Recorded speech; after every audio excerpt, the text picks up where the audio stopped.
តម្លៃនេះបានដើរទៅតាមការព្យាករណ៍ក៏ដូចជាការរំពឹងទុករបស់ខ្ញុំដែរ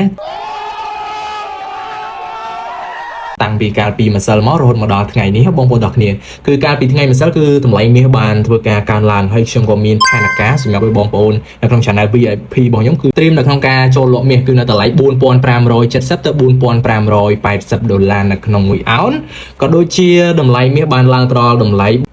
4580ដុល្លារនៅក្នុង1អោនឬក៏5518ដុល្លារនៅក្នុង1តម្លឹងហើយពេលនោះតម្លៃមាសក៏បានធ្វើការធ្លាក់ចុះមកវិញនៅក្នុងថ្ងៃនេះបងប្អូនទាំងគ្នាបងប្អូនឃើញស្រាប់ហើយគឺថ្ងៃនេះតម្លៃមាសគឺធ្វើការធ្លាក់ចុះមករហូតតែម្ដងប៉ុន្តែមិនជាខ្លាំងច្រើនរយលេខនៅក្នុង1តម្លឹងឬក៏ក្នុង1អោនទេបងប្អូនទាំងគ្នាគឺជាការធ្លាក់ចុះបែបជាសន្សឹមដែរបងប្អូនឲ្យយើងទទួលបានផលចំណេញគឺច្រើនមែនទែនហើយតម្លៃមាសក៏បានធ្លាក់ចុះមកដល់តំបន់ដែលខ្ញុំបានធ្វើការ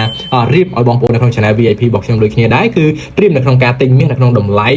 4515ទៅ4505ដុល្លារនៅក្នុង1អោនហើយពេលនោះតម្លៃមាសក៏បានធ្វើការធ្លាក់ចុះដល់តម្លៃ4500គត់នៅក្នុង1អោនក៏ដូចជានៅក្នុង1តម្លឹង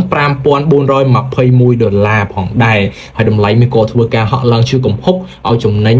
20ទៅ30លេខដែរបងប្អូនទាំងគ្នាគឺមិនថាលក់មិនថាទិញគឺសិតតែទទួលបានផលចំណេញទាំងអស់ Oh my god គឺតម្លៃមាសដើររៀង slow បន្តិចបងប្អូនទាំងគ្នាគឺឡើងហើយក៏ធ្លាក់ចុះ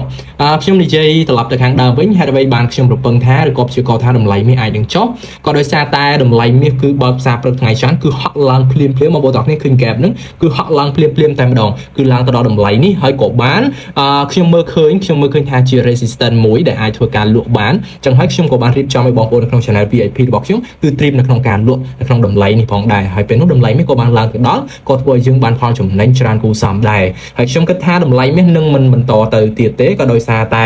ទាំងកត្តា technical ទាំងកត្តា fundamental កត្តាព័ត៌មានខ្ញុំគិតថាមិនទាន់មានភាពធូរស្រាលច្បាស់លាស់ថានឹងបញ្ចប់សង្គ្រាមទេដូច្នេះហើយតម្លៃមាសមិនទាន់ឡើងភ្លាមទេចឹងហើយខ្ញុំគិតថាតម្លៃមាសអាចនឹងធ្វើការធ្លាក់ចុះប៉ុន្តែសួរថាតើយើងរងចាំទិញនៅកន្លែងណាយើងរងចាំទិញនៅកន្លែងនេះឬក៏នៅកន្លែងនេះឬក៏នៅកន្លែងនេះខ្ញុំមើលឃើញថាដោយសារតែ gap ដាច់មកជ្រៅមែនទែនខ្ពស់មែនទែនចឹងខ្ញុំគិតថាតម្លៃដែលល្អសម្រាប់ទិញគឺត្រឹមនេះចុះក្រោមដែលយើងអាចរងចាំនៅក្នុងការទិញបានដោយសារតែមាសអាចនឹងចុះមកបំពេញ gap